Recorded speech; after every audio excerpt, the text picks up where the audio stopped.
workplace surveillance. Have you ever heard that term before? Yeah, I mean, I've heard the stories of like keystroke recorders and like you have to log in your time in the morning on a video that'll turn on your webcam and kind of check up on you during the day to make sure you're at your place, especially if you're working from home. So back in the day, and I say that when I started working, a few places would monitor, and what that generally meant was I'm going to read your emails. Anything work related is mine, right? That's some bosses are restricted. Yeah, that's kind of understood, basically. If it's a work email that someone can read it, they have to be able to respond to it or be responsible for it, so they can check it. And there were other things, but it was not really all that invasive. So the story in the podcast was this lady who'd been hired by a company. She was going to be an executive, and she was going to make like $200,000 a year. Good money, high position. And she started getting her paychecks, and she noticed that they were less than she expected them to be. And so come to find out that her company had installed software that every 10 minutes it would take a picture of her, a screenshot, not of her, a screenshot of the monitor. And if she wasn't working on work, meaning she was on Facebook or her personal email or whatever, if she wasn't working on work stuff, then she would not get paid for those 10 minutes. So if she had worked 9.5 minutes and that screenshot took at the wrong time, she lost all 10 minutes. And so that's what was happening. And there's lots of ways of doing that, but that was what not her company was doing. explained to her? Yeah, great question. A lot of times, I mean, I didn't know. I was working at a company years ago that our IT director was reading all of our emails. I think he just enjoyed it. We were a small company, way before big. Gave him some power. And yeah, I mean, a lot of IT guys will really love that, and I can read all your emails because I'm the administrator, right? That's a power trip for a lot of those guys. But if they do surveillance, it's probably buried so far in the employee handbook that you probably never notice it. But I'm sure it's out there somewhere because legally they probably have to explain it. But she had no idea that this was the case for whatever reason, whether that was her ignorance or not following up and reading the handbook, or they were hiding it really well. I don't know, but that's becoming more and more common. Like they were talking about in New York, the subway workers, not the guys in the stations, but the support staff, the managers and the IT staff and all the other people who make the subway work, they wanted to work from home. As the pandemic ended, they liked working from home, and they're like, I don't need to be in an office. I'm programming whatever, or I'm doing this, that, and the other, and I never need to leave my house. And so their union fought with the New York Transit Association or whatever, and basically said, okay, you can work from home 2 days a week if you agreed to be monitored all days. So even when you're at work, you're being monitored. For the entire So they have those same sorts of stuff for the whole day. And that what they want to do is they want to see whether or not you're working. And there's lots of, I mean, the podcast was really talking about, is this right? Is this wrong? I'll go on the record saying I think that's horrible. We've been remote for a long time. We talk about remote culture. We talk about that. That's a big part of who we are. And I think if you want to kill your remote culture faster than anything, it's why don't you monitor them? I mean, seriously. As soon as you show distrust in an employee before they have a chance to even earn, it's immediately just poisoning that field.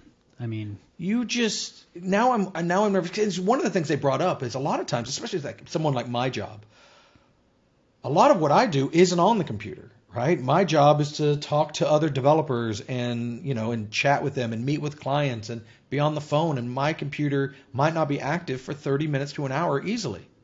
And I'm doing probably the most important part of my job. That's what the woman on the podcast was arguing. And it's true for me too. My job is to not necessarily be anything on the computer.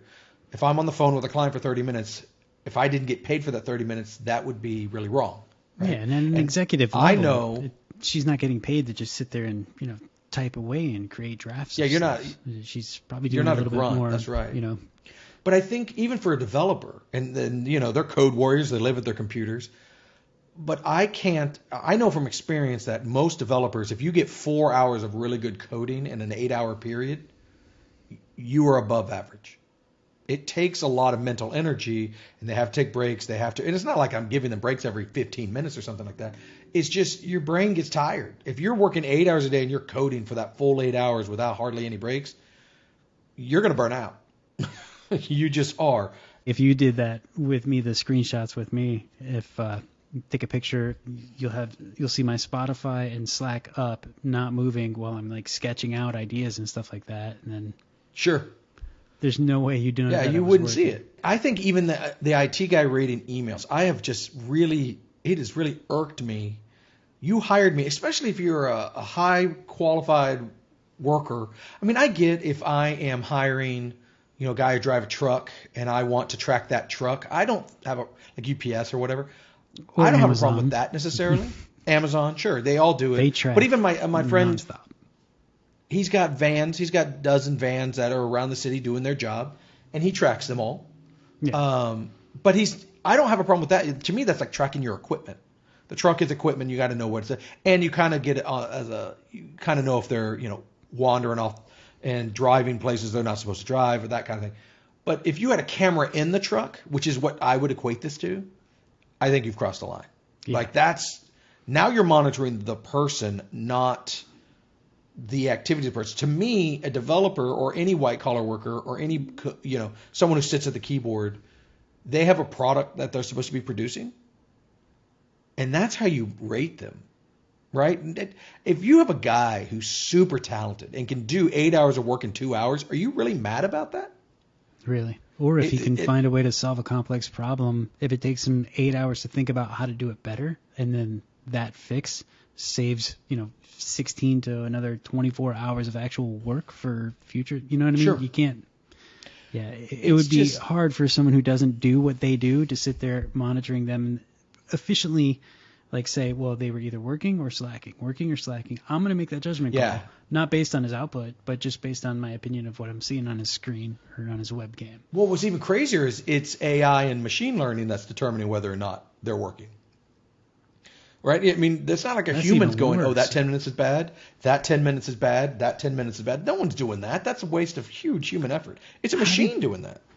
How does a company put someone in that high of a position and then treat them like that? That just seems... Yeah.